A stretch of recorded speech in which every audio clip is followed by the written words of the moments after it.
Тажикстандын Кыргызстандын аймагына жасаган баскынчылыгында бир жума ичинде тажик маалымат каражаттарынан көптөгөн фейктерди көрдүк. Алардын Кыргызстанга каршы маалымат кампаниясы алдын ала даярдалган.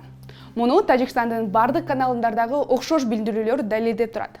Бирок компаниясы сапатсыз болуп, фейктердин көбүн ачыкка чыгара алдык. Иликтөөчү журналист Митин Казамов тажик ММКлары Кыргыз армиясын каралоо үчүн адамдардын фейк сүрөттөрүн колдонуп жатканын аныктады. 17 сентябрда Тажикстан News басылмасы ойдон чыгарылган Баткендин тургуну делген Асанбай Бердияровдун кыргыз аскерлери карапайым элди согушууга мажбурлаганын айткан макаласы жарыялады. Факт-чек Асанбай Бердияров аттуу адам жок экенин көрсөтүп, сүрөт эски макаладан алынганын көрсөттү. Ал эми Медиахаб редакциясы өз иликтөөсүндө Тажикстандын аскерлери карапайым калкына курал таратып, чек арага жөнөткөнүн аныкташкан. Тажик блогерлери фашисттик кыргыз жоокерлери Тажикстанда үйлөрдү жана мектептерди талкалаганын жазышкан. Факт-чек блогерлери эски жана конфликтке тиешеси жок макалалардын сүрөттөрүн колдонушканын көрсөттү. 18 сентябрда биздин команда НАСАнын спутниктердин жардамы менен Кыргызстан аймагында Тажикстан басып киргенин далилдеди. Спутниктен алынган сүрөттөрдө Баткен облусунда аткылоодон ири өрттөр чыгып жатканын көрүүгө болот.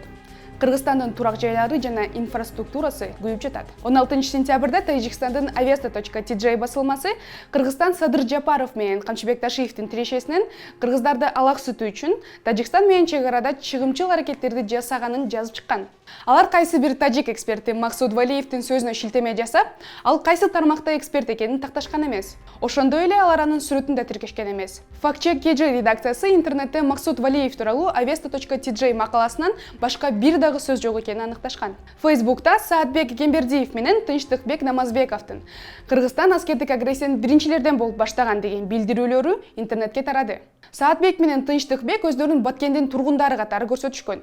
Бирок Club KG сайты Саатбектин аккаунту фейк экенин, чынык адамдардын аты жөнүн жана сүрөттөрүн колдонуп, Баткен облусунун мамлекеттик кызматкерлери Саатбек Кембердиев менен Бекжан Жалиловду аныктады.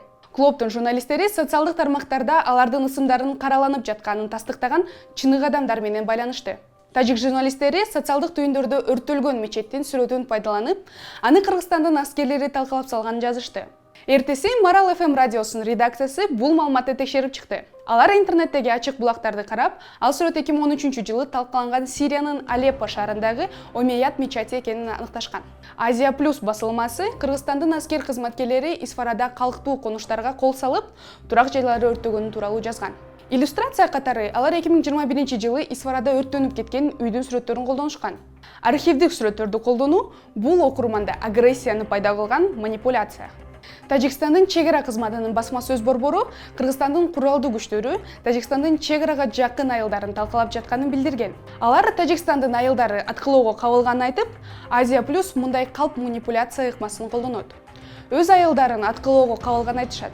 Бирок Эки Таш, Чырдөбө, Куммазар, Кулунду, Максат жана Жаңы Жер кыргыз айылдары аткылоого кабылганы.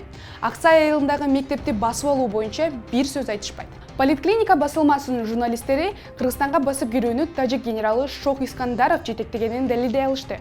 Алар Тажикстандын согушкерлери социалдык тармактарга жарыялган видеолорду изилдеп чыгып, ушундай жыйынтыкка келишкен.